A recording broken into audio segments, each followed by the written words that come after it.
আসসালামু আলাইকুম। এখন রান্না করব ডালের বড়ি দিয়ে ফুলকপি আর টমেটো দিয়ে একটু ঝোল ঝোল। দিয়ে দিব তেল,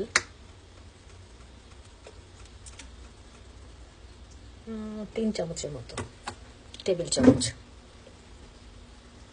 তারপরে দিয়ে দিব পেঁয়াজ,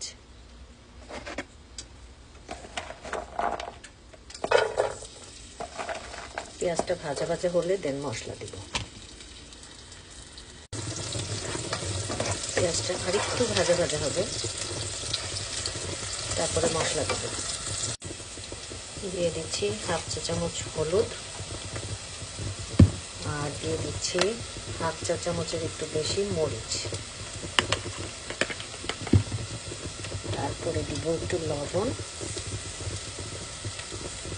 1 চামচ, অ্যান্ড একটু পানি, যাতে মশলাটা পুড়ে না যায়। তারপরে এটা একটু কষাবো।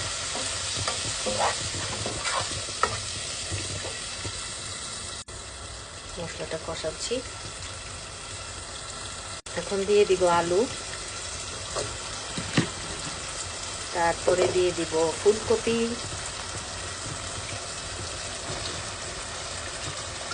ফুলকপিগুলো দেখেন কিরকম, কি নাইস। এটা কষানো হলে একটু ঝোল দিব। তারপরে এই যে ডালের বড়াটা ভেজে রেখেছি লাল লাল করে, এটা দিয়ে দিব।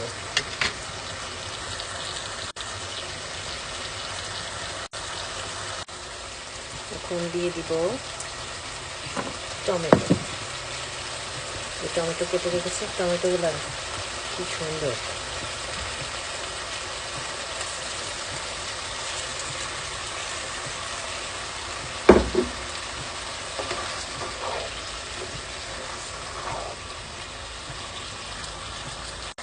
টমেটো দিয়ে কষাচ্ছি। টমেটো একটু গলে যাবে, তারপরে আমি পানি দিয়ে ডালের বড়াটা দিয়ে দিব।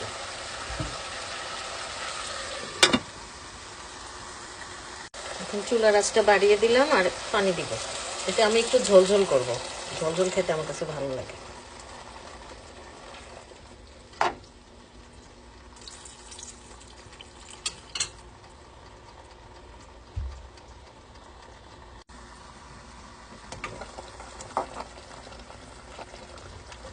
বলক আসছে,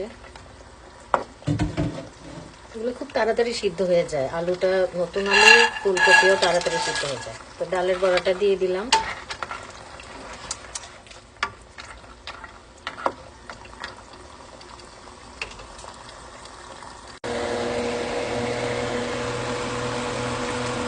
লাল লাল হয়েছে, টমেটোর কালারটা আসছে। আসলে কিন্তু অত মরিচ দিয়ে নেই আমি, যদিও আমরা একটু ঝাল খাই। তরকারি হয়ে গেছে, এখন দিয়ে দিলাম কাঁচামরিচ, ধনেপাতা। তো একটু হবে 1-2 মিনিট, তারপরে নামায় ফেলবো। হয়ে গেল ডালের বড়ি দিয়ে ফুলকপি,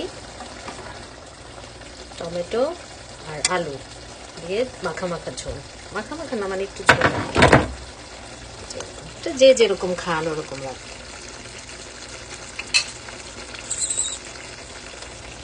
সবাই ভালো থাকবেন, সবাই ভালো থাকবেন। ধন্যবাদ। এই যে খেতে বসলাম, মাছ ভুনা আর এই যে ফুলকপি ডালের বড়ি দিয়ে ঝোল, দেখেই তো মজা লাগতেছে। তো সবাই ভালো থাকবেন, ধন্যবাদ।